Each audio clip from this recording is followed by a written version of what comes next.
Dear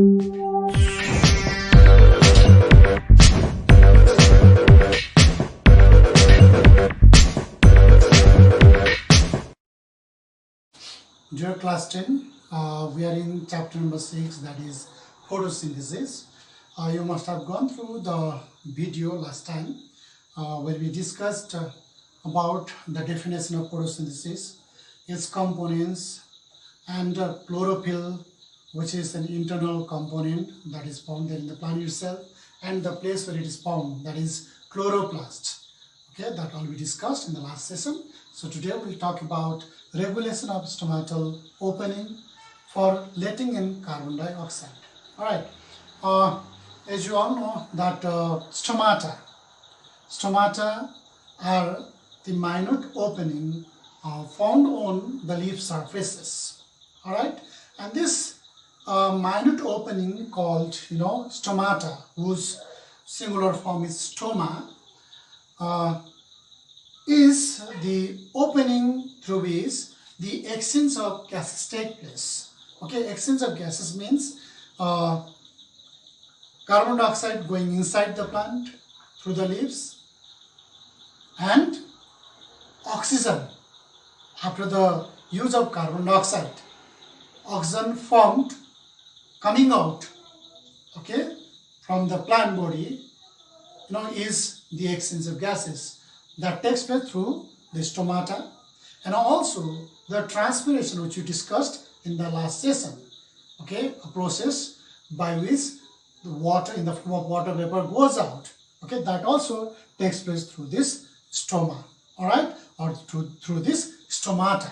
All right, so this stoma or stomata, or stomata, okay, in plural, are mainly controlled by these two kidney-shaped guard cells for its opening and closing. That means stoma opens and closes.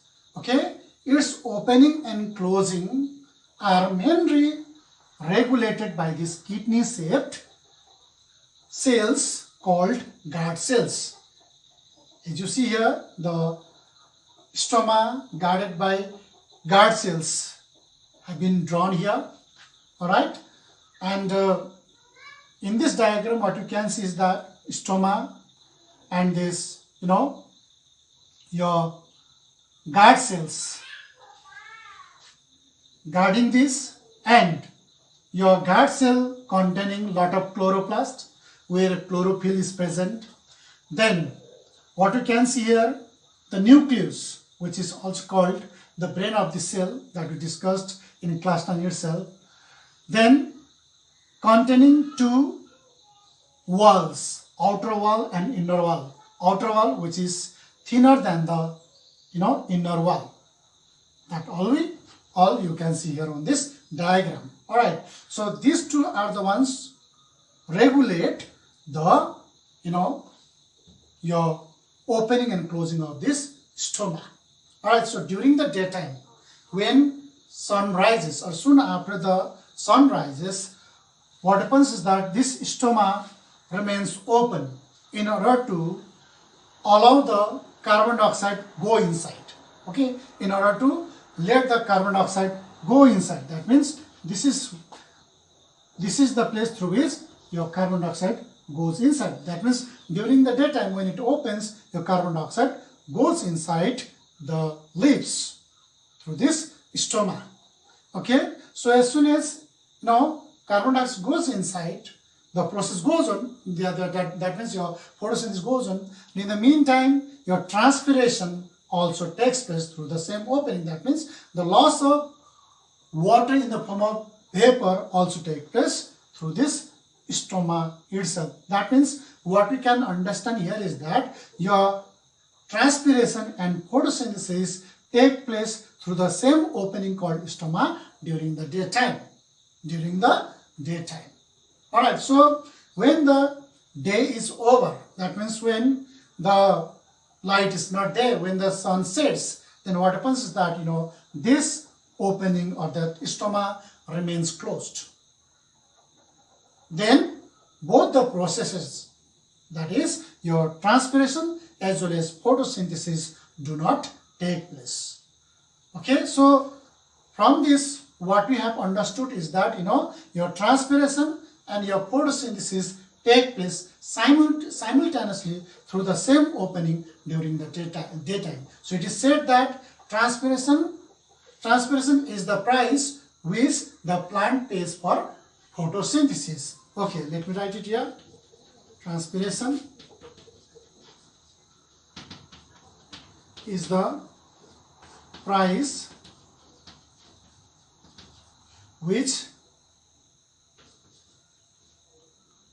which the plant pays for photosynthesis. What? Photosynthesis. Alright, now see.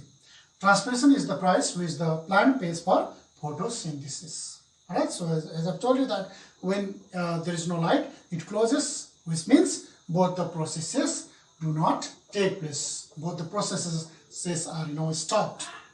Okay, so that means I've told you this guard cells play a very important role in regulating the opening and closing of this stroma. Alright, then especially how it regulates. So you got to know that here this during the daytime when these two guard cells are filled with water, these two guard cells become turgid. Alright, it becomes turgid, then what happens? It gets scooped out here and it becomes wide open. So we call it to be open. Then carbon dioxide goes inside. In the meantime, your transpiration also takes place. This is how your guard cells regulate the opening and closing of this stroma or stomata. Alright. Now we'll see theories about the opening and closing of stomata. Okay, so as you have already come to know that these two guard cells are the ones which regulate the opening and closing of stomata. But there are two theories now. Okay, there are two theories about the opening and closing of stomata. Alright, so they are potassium ion concentration theory. Okay, potassium ion concentration theory, and second one is sugar concentration theory. Okay, but in your syllabus the top one, that is potassium ion concentration theory, only is there. That's why let's go about it. Okay, that is potassium ion concentration theory. So according to this theory, okay, this is the recent theory also, that's why it is in your syllabus also. So according to this potassium ion concentration theory, what we understand is that, okay, this opening and closing of stomata, okay, opening and closing of this stomata mainly depend on the concentration of this potassium ion gradient. Okay, concentration of potassium ion gradient there in this guard cells. Alright, so during the daytime, what happens is that, now see, this chloroplast present in the guard cells. One thing you must be knowing, which I discussed in the last session also, that these guard cells also participate there in photosynthesis, remember. So during the daytime, this chloroplast present in the guard cells, photosynthesizes. Okay, it photosynthesizes, producing more ATP. Okay, producing more ATP. See, ATP that we have discussed, what actually it is. ATP stands for adenosine triphosphate. It is an energy rich compound. Alright, so when it photosynthesizes here during the daytime, then ATP is produced. So this ATP is mainly used for drawing in the potassium ion from the adjacent cells, because these are the guard cells, but beside in the surrounding places in the leaves there are so many other cells. Okay, so when it photosynthesizes and produce ATP, so these two guard cells make use of this ATP for drawing in more carbon dioxide and potassium ion from the adjacent cells. Okay, then what happens here is that this guard cells become highly hypertonic. This guard cells becomes hypertonic. Hypertonic means what? Which are discussed in chapter number 4. Okay, absorption by roots. You please remember. Okay, in chapter number 4, what we have discussed? We discussed many types of solutions: hypertonic, hypotonic, okay, isotonic. So all we discussed. So that time when this potassium ion is taken in more by these guard cells at the expense of this ATP, then these guard cells become highly hypertonic. Means your minerals become more, water content will be less. Mineral means potassium ion is one of the minerals. Okay, so potassium ions will be maximum there in the solutions here in these guard cells. Water will be less. So in order to balance it out, okay, in order to balance it out, these guard cells now have to draw in more water from the adjacent cells also.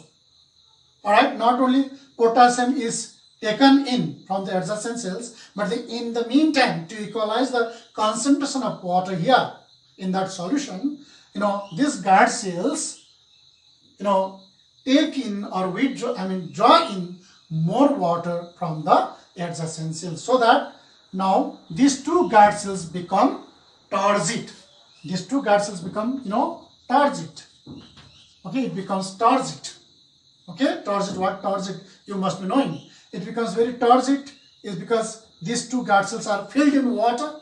Alright, so when it is turgid, then this your opening remains, which is called, that stoma remains wide open now. So which is called opening of stomata. This is how opening is regulated. This is how this stoma remains open, or this stoma opens now when the concentration of potassium is more and the water is less. So in order to equalize the concentration of water also, it draws in water from the different adjacent places, so that from the adjacent cells, so that this remains open now. So this is how it opens, because of the higher concentration of potassium ion here in this region. Alright, now just reverse happens at night. During the night, what happens is that this potassium ion gets leaked from there. Then what happens, the solutions outer becomes hypotonic now, not hypertonic. It becomes hypotonic, and consequently these cells, guard cells, become flaccid. It becomes what? Flaccid. Consequently this opening remains closed now. That means this your stoma remains closed. That means during the night this stoma remains closed when the concentration of potassium is less, when it doesn't need to get the more water in to balance the concentration of water there. Okay, this is how, from this what we have understood is that according to this theory, when concentration of potassium is more, then more water is taken in by these guard cells, then it becomes turgid. So when it is turgid, then this stoma becomes open. Okay, that means your stoma opens now, and during the night when the that your potassium is leaked, then your no need to absorb more water, rather water may be going out from there, so that it gets flaccid. Okay, it gets flaccid, opposite to this one, is your flaccid. Then it gets closed. So during the night. So this is how your concentration of potassium ion also plays very important role in the opening and closing of this stoma. Okay, so this idea we get through this first theory, which is called potassium ion concentration theory. Alright, so that much we do about it, because the second one is not there in your syllabus. Alright. Okay, now we'll see process of photosynthesis. That means how does this process go about, that you have to see, and the components and their role, like chlorophyll, carbon dioxide, water, sunlight. Each one of them has its own function, its own role to play there for the process. So we'll talk all about it in this process. All right. Now we'll see first chlorophyll present in the mesophyll cells. Mesophyll cells are present in the leaves as well as they're in guard cells and also in the young stem of a plant. It is present there. Then this chlorophyll present in the mesophyll cells entrap solar energy or sunlight, which in fact is utilized by the cells to carry out number of reactions in the process. So many reactions are there in the process where this solar energy is needed. Okay, for example, you see this solar energy is used to split this water into its components, that is hydrogen and oxygen. Okay, so once water is absorbed there, that will be split into its components like hydrogen and oxygen with the help of the energy, this solar energy entrapped by chlorophyll.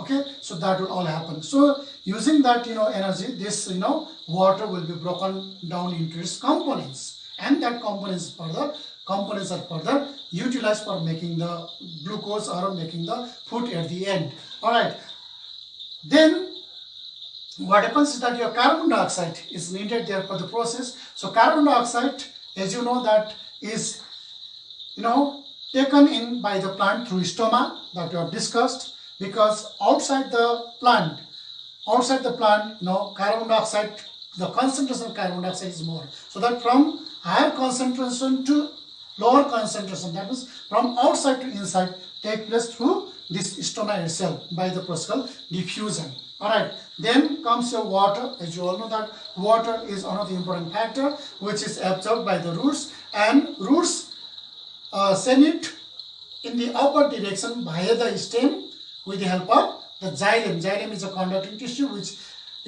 carries the water via the stem to the leaves, to the leaves, okay, to the leaves like that.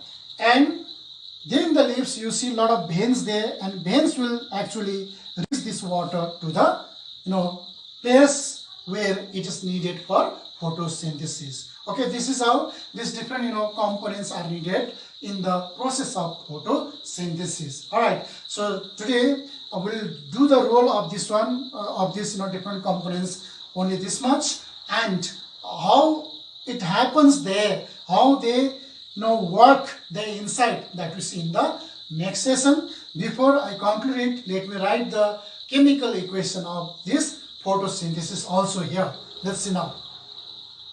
Okay, 6 molecules of carbon dioxide plus 12 molecules of water. All right, then in presence of sunlight, okay, with the help of chlorophyll, then your glucose C6H12O6. All right, glucose plus 6 molecules of water plus 6 molecules of oxygen is released. Now this is the chemical equation of photosynthesis. So where we see 6 molecules of carbon dioxide reacting with 12 molecules of water in presence of sunlight with the help of chlorophyll to produce 1 molecule of glucose C6H12O6. This is chlorophyll in fact, L. Alright, so this is glucose, 1 molecule of glucose, also 6 molecules of water with the release of 6 molecules of oxygen. So this oxygen, as I've discussed before also, as the byproduct, it is released to the atmosphere, which is utilized by the entire living world for respiration. So this is how you see the chemical equation of photosynthesis. All right. Okay, today we'll do only this much. We'll learn about the process of photosynthesis in detail in the next class, where we'll find 2 phases of photosynthesis. They are light dependent phase and light independent phase. Alright, so light dependent phase means the phase of photosynthesis where we find the need of light, and followed by the other phase of process where the process continues in absence of light also. Alright, so these two phases of the process called photosynthesis will be discussed in the next session. Alright, thank you very much.